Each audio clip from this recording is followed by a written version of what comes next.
नमस्कार विद्यार्थी मित्रांनो, द इन्फिनिटी अकॅडमी तर्फे मी तुमचं सर्वांचं सहर्ष असं स्वागत करतो। विद्यार्थी मित्रांनो, नुकताच आपला 75वा जो आहे प्रजासत्ताक दिन हा आता आपण नुकताच साजरा केला। ज्या देशासाठी 17 वर्ष सर्व्हिस केली आणि त्यानंतर पोलीस भरतीमध्ये ज्यांचं नुकतंच सिलेक्शन झालं पुणे पोलीस भरतीमध्ये, असे माधव बारबोले सर आज आपल्या बरोबर त्यांचा पोलीस भरतीचा जो काही प्रवास आहे किंवा त्यांचा आर्मीचा जो प्रवास आहे ह्या एकूणच विषयावर आज आपल्याशी ते चर्चा करणार आहेत। नमस्ते। मला सर्वप्रथम या इन्फिनिटीच्या प्लॅटफॉर्मवर बोलवलं त्यामुळे खूप खूप धन्यवाद, आभार मानतो। सर आपला थोडक्यात परिचय करून द्या। सर माझं नाव महादेव शिवाजी बारबोले, मी तसा मूळचा सोलापूरचा, आता गेल्या 11 वर्षापासून मी हडपसर या ठिकाणी राहतो। ओके, सोलापूर या दुष्काळी पट्ट्यामधून तुम्ही येता, तुमची सुरुवातीची जी सर्व्हिस आहे ही आर्मीमध्ये तुम्ही गेला। कोणत्या वर्षीमध्ये आर्मीमध्ये तुम्ही सिलेक्ट झाला होता? सर ॲक्च्युली 2002 मध्ये मी आर्मीमध्ये गेलो, पण त्याच्या मागचा जर इतिहास पाहिला तर तो खूप कठीण होता।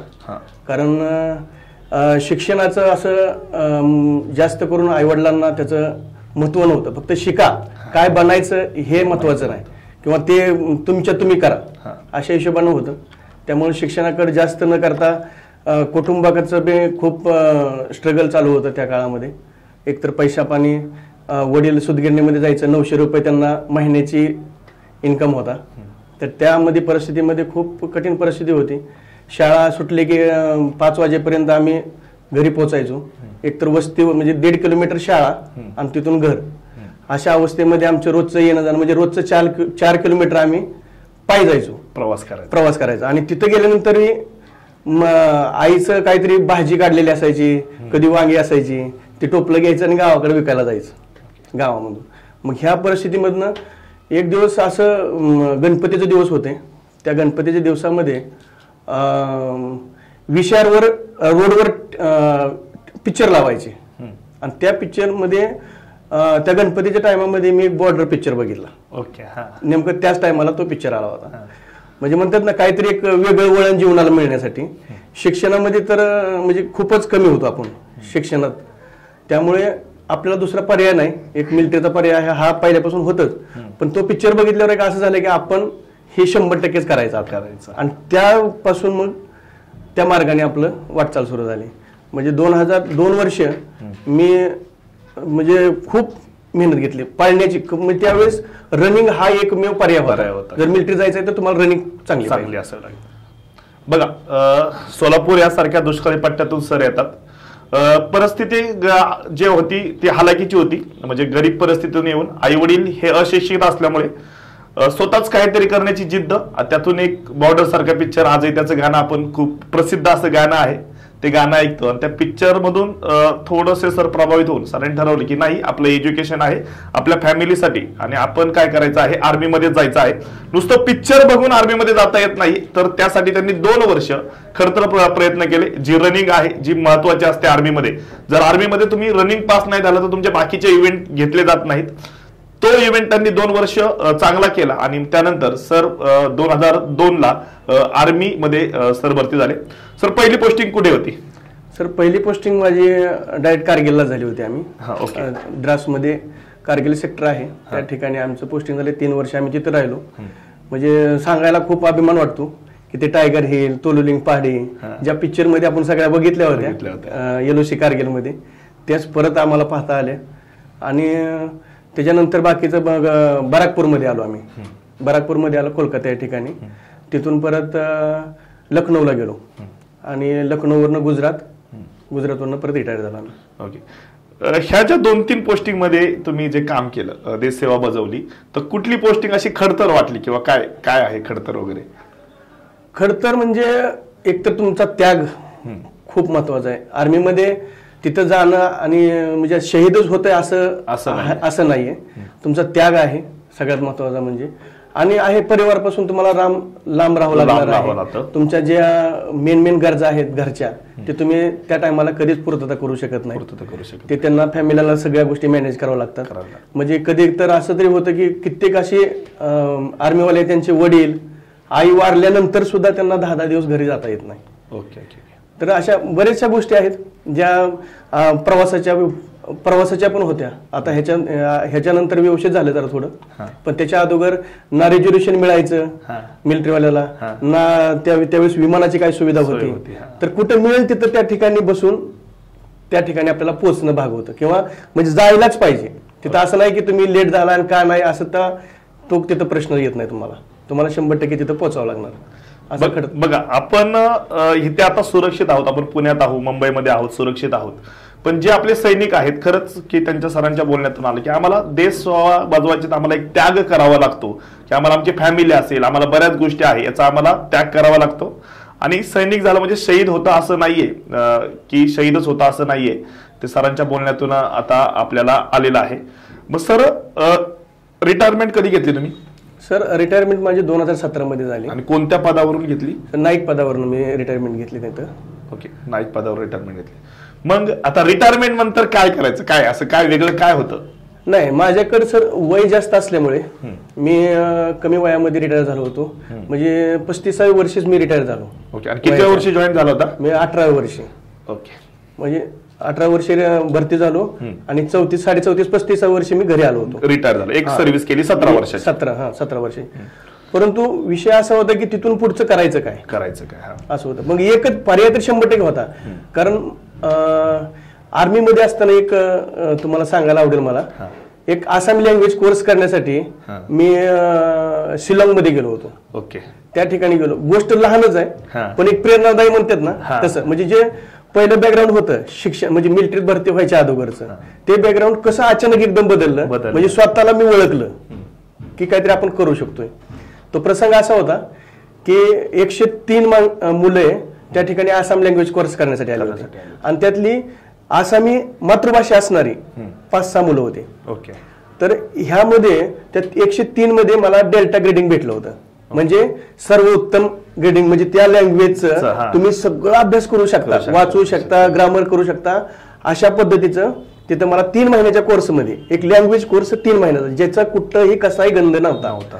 त्या लँग्वेज आपण जर तुम्ही मनातनं जर एखादी करायची इच्छा जर केली तर ते 100% तुम्हाला सक्सेस होत आहे. तिथं मला गेल्यानंतर ती कोर्स केला आणि माहित नव्हतं कुठलं ग्रेडिंग येणार आहे काय. आम्ही युनिटला गेलो, त्यावेळेस युनिट माझं बराकपूरला होतं, कलकत्त्यामध्ये.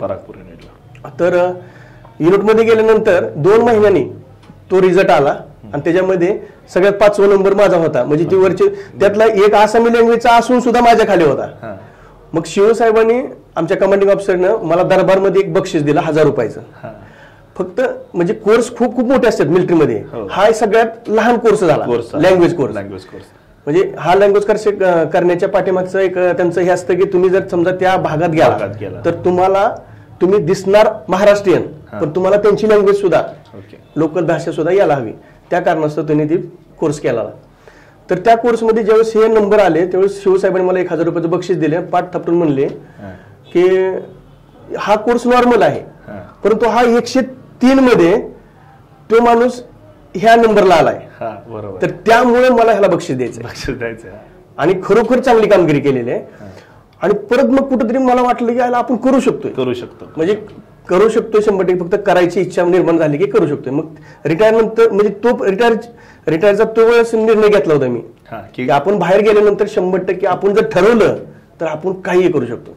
आणि त्या मार्गदर्शन मग बघा, बऱ्याच वेळा लँग्वेज हा प्रॉब्लेम असतो आपल्या जीवनातला. इंग्लिश लँग्वेजला आपण बऱ्याच वेळा घाबरत असतो. सरांनी त्यांचं जे आहे बालपण वगैरे सगळं महाराष्ट्रात झालंय. वयाच्या 18व्या वर्षी ते मिलिटरीमध्ये भरती झाले आणि त्यांनी जे आसाम ही जी लँग्वेज आहे की आपण नवीन काहीतरी शिकायचं म्हणलं की आपण मागे सरतो.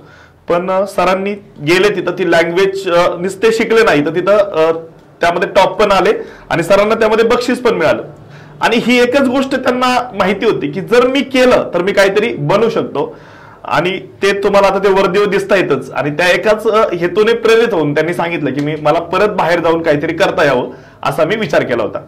मग 2017च्या रिटायरमेंट नंतर मग काय करायचं आता, काय विचार होता? आता पोलीसच व्हायचं का अदर याच्यामध्ये जायचं? नाही, पोलीस हा नव्हता ऍक्च्युली. खरं तर स्वप्न माझं PSIचंच होतं. कारण त्यावेळेस आहे ना PSI पर्यंत, म्हणजे PSI आम्हाला एक्समेन मध्ये येत होते. माझी सैनिकांना PSI ही पोस्ट लागू होती. आणि मी जसं भरती व्हायची म्हणजे रिटायर व्हायच्या 2 वर्ष ती पोस्ट बंद झाली म्हणजे क्लास 2 ची पोस्ट काढून टाकली माझ्या फक्त ग्रुप सी साठी राहिली. मग त्यानंतर मी आणि परत टीटी होतं जे रेल्वेमध्ये वगैरे क्लर्क आहेत, सिनियर क्लर्क आहेत, टीटीचे पोस्ट आहेत. अशा पोस्टसाठी पण मला म्हणजे खूप इच्छा आहे. माझे मित्र पण मला म्हणतात कारण त्यावेळेस जे ठरवून आलो होतं ते खूप मोठी मोठी आणि कसं आहे स्वप्न तर मोठी बघितली बरोबर आणि प्रयत्न त्या दिशेने करत होतो.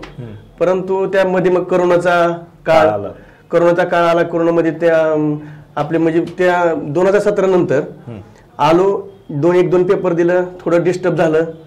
म्हणजे आपल्याला परत वाटलं की नाही अभ्यास अजून पाहिजे, परत अभ्यास करायला चालू केला. आणि पहिले 6 महिने तर अकॅडमी लावलीच नव्हती. ते स्वतःच अभ्यास करायचा, स्वतःच पुस्तक बघायची असं. मग त्यानंतर तुम्ही भेटलात द रॉयल अकॅडमीमध्ये.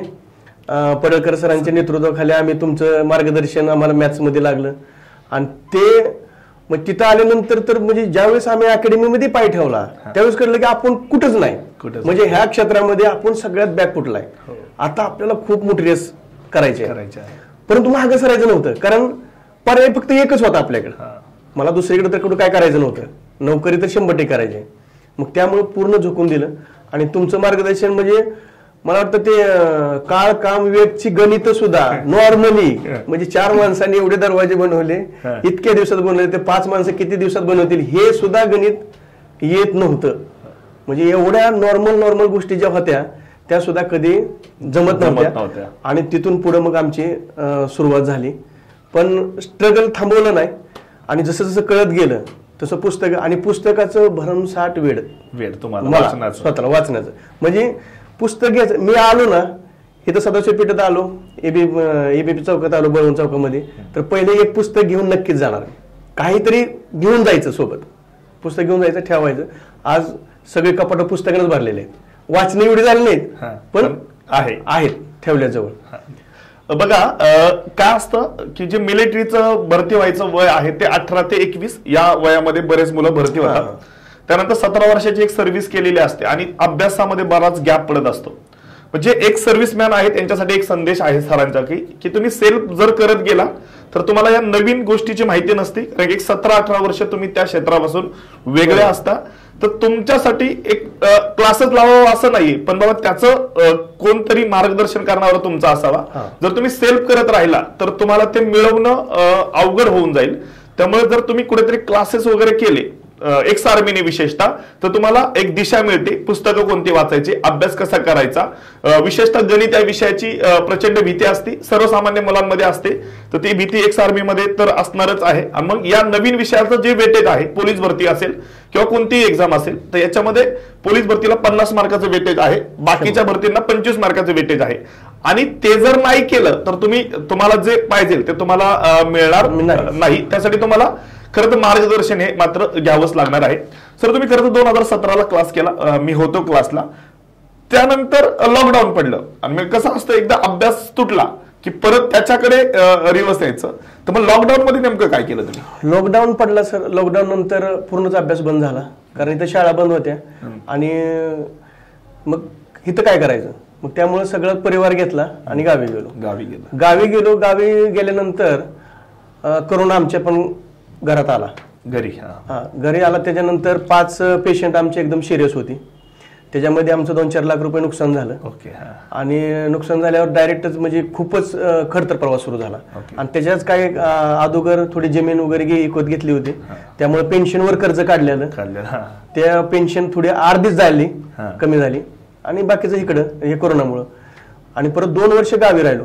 2 वर्षांनी परत पुण्यात आलो. म्हणजे परत सुरुवात करायची पाळी, परत नव्याने सुरुवात करायची पाळी आली. परंतु विषय असा झाला की पहिलं जे तुमचं मार्गदर्शन जे अकॅडमीने जे शिकवलं होतं त्याला परत आम्हाला फक्त नुसत्या रेगा मारायच्या होत्या. म्हणजे रिव्हिजन फक्त करायचं होतं आम्हाला. रिव्हिजन केलं आणि रिव्हिजन असं केलं मग फक्त प्रश्नपत्रिका, जेवढ्या प्रश्नपत्रिका भेटतील तेवढ्या सोडवत राहायच्या. आणि सोडवणं म्हणजे कसं, आता मी जे स्वतः काय चुका केल्यात त्या सांगणं खरंच गरजेचं आहे. जे एक सारणे आहेत त्यांच्यासाठी तर ह्या चुका जर टाळल्या तर तुम्हाला सक्सेस मिळणार आहे, 100% सक्सेस भेटणार आहे. मेन म्हणजे काय होतं की आपण प्रश्नपत्रिका सोडवायला सांगतात, मग एक प्रश्नपत्रिका आपण घेतो त्याच्यामध्ये 4था 5वा प्रश्न असा येतो की तो आपल्याला खूप डिफिकल्ट असतो, म्हणजे ते सुटत नाही. मग त्या आम्हाला एक डोक्यात नाही का आईला हे का सुटत नाही, मग ह्याला सोडवा. मग त्या सोडवण्याच्या नादामध्ये आपलं 3 तास कसं निघून जातात ते समजत नाही. मग बाकीचे राहिलेले जे 95 प्रश्न आहेत त्याच्याकडे आपलं लक्षच जात नाही, दुर्लक्ष. मग सगळ्यात पहिल्यांदा काय करायचंय, तुम्ही जे तुम्हाला त्या प्रश्नपत्र येत नाही ते वेगळ्या वहीत नोट करा तुम्ही. ओके, ते वेगळ्या वहीत नोट करा. आणि बाकीची सगळी पूर्ण प्रश्नपत्र ह्यानं काय होईल की तुमच्या प्रश्नाची संख्या आहे सोडवण्याची तो वाढेल आणि राहिलेला भाग वेगळा राहील. आणि तो मग कुठल्याच्या तरी मार्गदर्शनाखाली लवकरात लवकर कसं सुटता येईल ते बघा. तुम्ही एखादा प्रश्न येत नाही तोच मनानं फक्त सोडवता येईल खालनं वरनं इकडं तिकडं काय बाबा कसं काय का सुटत नाही, तर त्याच्यामुळे तुमचा टाइम जाणार आहे. तुम्हाला एखादा मार्गदर्शन भेटला तर ते गणिताचं लगेच सोल्युशन जागेवर मिळेल आणि तुम्ही पुढे जाचाल. आणि परत तसंच गणित आलं तर ते लवकर तुम्हाला क्लिक होईल. आणि एक तुम्ही लिहिलेलं असतं जे वेगळ्या नोटबुकमध्ये की ती मला येतच नाही, अशा गोष्टीवर तुम्ही जास्त भर दिला तर लवकरात लवकर तुमचा पिकअप वाढतो 100%.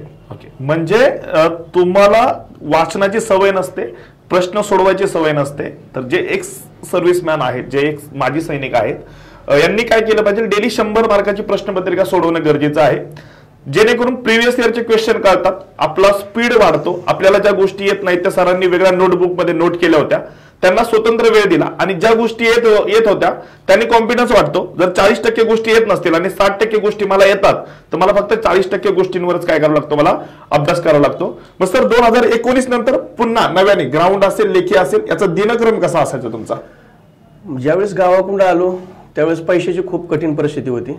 त्यामुळे मला परत म्हणलं आता काम केल्याशिवाय पर्याय नाही, आपण एक पार्ट टाइम जॉब करू आणि त्या टायमानुसार आपण आपल्या अभ्यासाचं नियोजन करू. म्हणजे तुम्ही पार्ट टाइम जॉब करता करता परत अभ्यास केला? बघा, नवीन मुलांना शिकण्यासारखी गोष्ट आहे की आपण रडत खडत राहतो. सरांनी खरं तर 17 वर्ष देशाची सेवा बजावली, त्यानंतर निवांत आयुष्य खरं तर जगता आलं असतं आई याच्यावर, पण मुलांचं शिक्षण असेल, बाकी आई वडिलांची जबाबदारी असेल आणि या सगळ्या गोष्टी चा विचार करून की सरांनी ठरवलं की नाही की मला हे मिळवायचंय. त्यानंतर कोरोनाचा काळ, सरांच्या घरी असलेली परिस्थिती आणि त्यातून मग सरांनी पार्ट टाइम जॉब सुद्धा केलेला आहे. की असं नाहीये की मिलिटरी नंतर ते बाहेर आले आणि त्यांनी डायरेक्ट फक्त अभ्यास करून ती पोस्ट मिळवलेली आहे. मग कसं असायचं रुटीन असं होतं की सकाळी 3 शिफ्टमध्ये सिरम कंपनीमध्ये मी गनमॅन म्हणून होतो. ओके, गनची ड्युटी असायची, 8 तासाचा जॉब असायचा. त्याच्यामध्ये तुमचं सकाळी 7 ते दुपारी 2 वाजेपर्यंत, दुपारी 2 ते रात्री 11 वाजेपर्यंत, रात्री 11 ते परत सकाळी 7 वाजेपर्यंत, अशा 3 शिफ्टमध्ये तिथं काम चालतं. तर त्या ठिकाणी असं व्हायचं की तुमची जर फर्स्ट ड्युटी असेल तर सकाळी 7ला पोहोचावं लागायचं, परंतु फिजिकल तर बुडवायचं नाही, कारण मी शपथच घेतली होती थोडं का व्हायचं पळायचं, म्हणजे थोडंच पळायचं पण पळायचं रुटीनमध्ये बंद नाही. हा, कारण तुमचं ते पाय एकदा लॉक झाले ना तर तुम्ही 100 मीटरला नाही 100 म्हणजे मार्क पैकी पाडू शकता एक्समॅन असल्यामुळे, कारण तुमचं वय त्यावेळेस 7 नाही देत.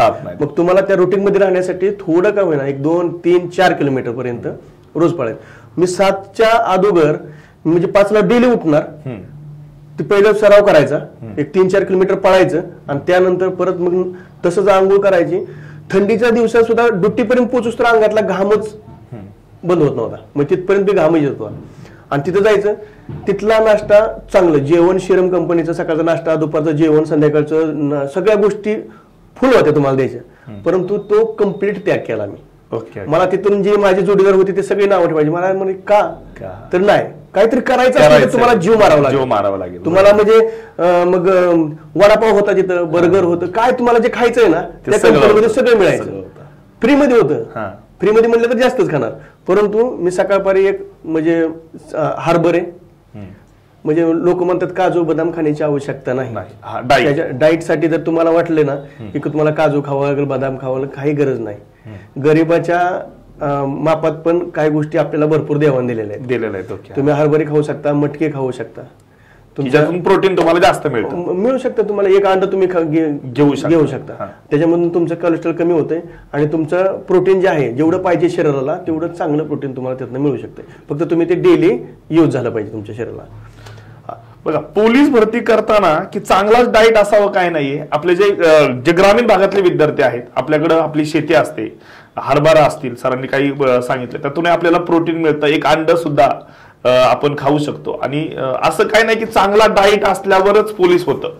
असं काय नाही. विशेषतः एक्स आर्मींना त्यांनी सांगितलं सरांनी की वय जास्त असतंय आणि तेवढं स्पीड पकडता येत नाही, तर डेली जर तुम्ही थोडा थोडा सराव केला, कारण का एक्स आर्मीचं जर मेरिट बघितलं सर, म्हणजे याचं मैदानी चाचणीचं, ते 48 ते 50 एवढं लागतं. त्यांनी ते मैदानी चाचणीचा सराव कसा केला पाहिजे? 48 ते 50 एवढं वय झालेलं असतं, सराव कसा असला पाहिजे? हा, सराव ह्याच्यामध्ये जास्त सरावाची आवश्यकता आहे, कारण 3च इव्हेंट तुम्हाला आता ठेवले. कोणते कोणते 3? एक तर तुम्हाला 1600 मीटर आहे, 100 मीटर आहे आणि गोळाफेक आहे. तर ह्याच्यामध्ये तुम्हाला तुमच्या वयाचा विचार करून त्या ठिकाणी तुम्हाला टाइम वगैरे दिलेला आहे. म्हणजे 7:40चा तुम्हाला टाइम आहे, 1600 मीटरचा तुम्हाला 7.5 मीटरचा तुम्हाला गोळा टाकायचा आहे आणि 14 सेकंदामध्ये तुम्हाला 100 मीटर पळायचं आहे. तर ह्या सफिशियंट आहे, म्हणजे ह्याच्यामध्ये तुम्ही करू शकता. परंतु जर तुम्ही ते प्रॅक्टिस नाही केली तर एक्समॅनला 50 पैकी 50 मार्क येत नाहीत. आणि ग्राउंडला तुम्हाला 50 पैकी 50 यायलाच पाहिजेत, कारण एक्समॅनचं कटापच लागतं 45च्या पुढे, एकदम शेवट 45च्या पुढे, म्हणजे 48च कटाप घेऊन येतं ओपन साठी. आणि मग हे प्रॅक्टिस केल्यानंतर मग येणार 100%, पण तुम्हाला प्रॅक्टिस ही करावी लागणार. प्रॅक्टिस करावी लागेल, कारण कट ऑफ हा 45 मार्काच्या वर होतो. तुम्हाला किती मार्क होते सर? मला 50 पैकी 50 होते. ओके, सरांनी बघा, म्हणजे जॉब करून डेलीचं थोडंसं रुटीन करून सरांनी आउट ऑफ मार्क पडले. मी यावर्षी 2 तशा भरत्या झाल्या माझ्या. मी सोलापूर ग्रामीण चालकला पण होतो आणि पुणे शहर कॉन्स्टेबल. ऍट ए टाइम तुम्हाला या वर्षी आता 2 पोस्ट मिळाल्या? हा, ऍट ए टाइम. मी तिकडे तर मला 85 मार्क घेऊन मी रिटर्नला, आणि 50 पैकी 50 माझी फिजिकलला मार्क होते. सर, फिजिकल करू शकतात एक्स आर्मी, कारण का त्यांचं जे रुटीन असतं आर्मीचं ते होऊन जातं, पण या अभ्यासामध्ये खूप तुटकतापण आलेलं असते, अभ्यास करण्याची इच्छा होत नाही. तुमचा अनुभव काय? सुरुवात कशी झाली आणि शेवट कसा झाला अभ्यासाचा? मार्क्स कसे पडले? ह्याच्यामध्ये मला एक मोठा अनुभव आलेला, कारण खरं बोलता की ते तुम्ही अभ्यासाची इच्छा होत नाही. मग अभ्यासाची इच्छा होत नाही म्हणल्यानंतर तुम्हाला काहीतरी वेगळं काहीतरी धोरण अवलंबावं लागेल. त्याच्यामध्ये सगळ्यात महत्वाचं म्हणजे तुम्ही जर नुसते पुस्तकं जर वाचत राहिला तर तुम्हाला 2 पानं वाचल्यानंतर तुम्हाला ते पुस्तक वाचूच वाटत नाही. मग त्यासाठी काय करावं लागेल तुम्हाला? तर प्रश्नपत्रिका आणि छोटे छोटे एक नोट्स बनावं लागतील, छोट्या नोट्स बनावं लागतील. आणि म्हणजे आता रीलचा जमाना आलाय. हो, बरोबर. 20 मिनिटाचा व्हिडिओ कोणी बघत नाही. नुसतं रील मध्ये किती त्याला 2 तास गेलेलं समजत नाही. बरोबर. त्याच पद्धतीचं आहे. थोडं जरा वेगळं घ्यायचं. ओके. चांगलंच घ्यायचं, थोडंच घ्यायचं, लिहून ठेवायचं आणि तेच वाचायचं. म्हणजे कमी वाचलं की माणसाला इंटरेस्ट राहतो, मोठे वाचलं की राहत नाही. हो, बघा, उत्तम उदाहरण दिले सरांनी. आपण एखादा तासभराचा व्हिडिओ असला की तो आपण निग्लेक्ट करतो, पण जर एखादी रील्स असेल तर ती रील्स आपण 2-3 वेळा जर एखादी आवडली तर पाहू शकतो. सरांचं असंच म्हणणं आहे की तुम्ही खूप मोठा अभ्यास करू नका, तुम्ही छोटा अभ्यास करा, छोट्या तुमच्या नोट्स काढा. तर एक तर नोट्स तुम्हाला एक छोट्या नोट्स बनवून, त्या काळामध्ये मी काय करायचो की आपल्याला संविधानातले काय पाठ आहेत तर तेवढेच नोट्स बनवायच्या आणि ती बारीक चिठ्ठी लावायची. आणि तुम्ही अख्खं संविधान वाचायची आवश्यकता नाही. संविधानामध्ये ज्या काय महत्वाच्या गोष्टी आहेत, जसं पोलीस भरतीला काय विचारतात, संविधान लागू कधी झालं, संविधान लिहिलं कधी लिहिलं, संविधानामध्ये काय भाग आहेत, कुठले म्हणजे ह्या गोष्टी ज्या मेन भाग आहेत तेवढेच लिहायचे. आणि तुम्ही जर प्रश्नपत्रिकेचा जर व्यवस्थित अभ्यास केला, अनालिसिस केलं, तर तुमच्या लक्षात येईल संविधानावरचं पूर्ण पाठ मी वेगळं केलं होतं. ओके. छोटे पाठ करून. हा, म्हणजे ते पूर्ण वेगळे करायचं आणि त्या बारीक नोट्स, म्हणजे आपले लोक तेच प्रश्न रिपीट होतात. आणि आपण समजा त्या तारखामध्ये कन्फ्युज होत असेल तर त्या तारखा तुम्ही वेगळ्या नोट्स करायच्या. जसं मग तुमचे फॉर्म्युले आहेत, गणितामध्ये मॅथ्समध्ये तुमचं सूत्र वगैरे आहेत, तर ते कसे सोडवायचे आणि ते सूत्र बी पाठ करायचं नाही, सूत्राच्या पुढे थोडंसं एक्झाम्पल लिहून टाकायचं लहान अक्षरात, तिथं लिहून ठेवायचं. म्हणजे तुम्हाला कुठलीही गोष्ट, म्हणजे कधी गणित सोडून जरी वर बघितलं आणि एवढं असं माहित झालं होतं त्या पुढे अख्ख्या भीतीमध्ये कुठं काय लिहिलंय मी. ओके. तुम्ही छोट्या भिंतीवर तुम्ही जिथं अभ्यास करायचा त्या भिंतीवर तुम्ही हे सगळं लिहिलं होतं. म्हणजे मला आठवतं गेल्या वर्षी 2022 ज्यावेळेस पेपर झालं होतं पोलीस भरतीचं, पुणे लोहमार्गला एक प्रश्न आला होता की म्हणजे पाण्याच्या फॉर्म्युल्यासाठी, तर ते तिथं मी लिहिलं, मला लगेच क्लिक झालं की मी तिथं लिहिलं ते तिथं. म्हणजे कित्येक प्रश्न असे येत होतं जे मी लिहिलेल्याच्यातनं ते येत होतं. त्यामुळे ते गरजेचं आहे की तुम्हाला छोटे नोट्स आले पाहिजेत. आणि ज्या प्रश्नपत्रिका सोडवत आहेत त्याच्यामधनं अनालिसिस करून तुम्हाला तेच प्रश्न रिपीट होण्यानं तुम्हाला भरपूर प्रश्न पोलीस भरतीमध्ये भेटतील. आणि गणिताचं पण तेच आहे, मराठीचं तेच आहे. फक्त गणितावर तुम्हाला जास्त भर द्यावा लागणार आहे. तुम्ही कसा केला गणिताचा अभ्यास? गणिताचा मला जे तुम्ही शिकवत होता, जे तुम्ही ज्या पद्धतीने शिकवत होता ना त्या पद्धतीने मी लिहित गेलो होतो. आणि लिहायचं कसं मी तुम्ही जे देत होता ते मी कच्च्या लिहित होतो. आणि घरी गेल्यानंतर तेच मी सेम टू सेम वहीत एका चांगल्या वहीत उतरून ठेवत होतो. असं केलं. आणि त्याच्यानंतर मी काय केलं माहितीये का, दुसरी अजून एक वही बनवली की मी काय करायचो, मी परत त्या वहीमधनं बघून म्हणायचं मला हे येतंय, हे येतंय, मी ते टिक करायचो. आणि जे येत नाही ते परत दुसऱ्या वहीत उतरून टाकलं होतं. म्हणजे एक तुम्ही लिहिलेली कच्ची वहीमध्ये परत एक सोपीतलं जे येतंय ते, आणि जे एकदम हार्ड अभ्यास करणं सोपं झालं. परत त्याच्यानंतर अभ्यास करणं मला सोपं झालं. म्हणजे मला वाटलं परत मी 2 वह्या बघितलेच नाहीत. मला फक्त हे जे येत नाही तेच बघायचं, तेवढंच बघायचं. जे येतंय ते येतच राहतंय. मग मला हे येत नाही तर ह्याच्याकडे फक्त लक्ष द्यायचं. ओके. मग किती मार्क्स पडले लेखीला? मी सोलापूर ग्रामीणला माझं चालक मध्ये 50 मार्क होते फिजिकलला, आणि तिथं रिटर्नला 85 मार्क होते. चांगले, गुड मार्क. 100 पैकी 85 म्हणजे चांगले मार्क आहेत. आणि पुण्याला मला रिटर्नला ऍक्च्युली मला त्यावेळेस ज्यावेळेस तिथं सिलेक्शन झालं त्यावेळेस पुण्याचं मी पूर्णच ड्रॉप करून टाकलं. म्हणजे मला वाटलं की बस आता मिळलंय सगळं, आता आपल्याला जायचंय. मी ऍक्च्युली पुण्याचा पेपर उद्या म्हणजे सकाळी होता पेपर, रात्री 8 वाजता मी हॉल तिकीट काढलं. ऍक्च्युली मला पेपरला पण यायचं नव्हतं. म्हणजे मला कॉन्स्टेबल पण नका द्यायचं, मला चालक मध्ये चालकच जायचं होतं. परंतु परत सगळ्यांच्या मित्रांचं वगैरे फोन आल्यावर तसं नाही, पेपर 2च तुला पेपर आहेत देऊन टाक. मग त्यानंतर संध्याकाळी 8 वाजता तयारी केली, गेलो नंतर मग तिथं पेपर दिला. त्या पेपरमध्ये मला म्हणजे एवढा इंटरेस्ट नव्हता, पण दिला पेपर. 66 मार्क मला रिटर्नला आली. आणि तिकडे 50 पैकी 50 होते, 116 मार्क. पोलीस भरतीचा अनुषंगाने विचार केला तर 36 जिल्ह्यापैकी पुणे जिल्ह्याचा हा पेपर तर टफच असतो. कारण पुणे जिल्ह्याच्या पेपरमध्ये मार्क्स पडत नाहीत, पेपर बऱ्यापैकी टफ असतो. सर, जे माजी सैनिक आहे त्यांचा एक प्रॉब्लेम असा आहे की त्यांना जो लेखी परीक्षेचा जो वेळ आहे तो तिथं हॉलमध्ये गेल्यावर तो वेळ पुरत नाही, कारण का त्यांना येत असते पण बरेच प्रश्न ते सुटत नाहीत त्यांना.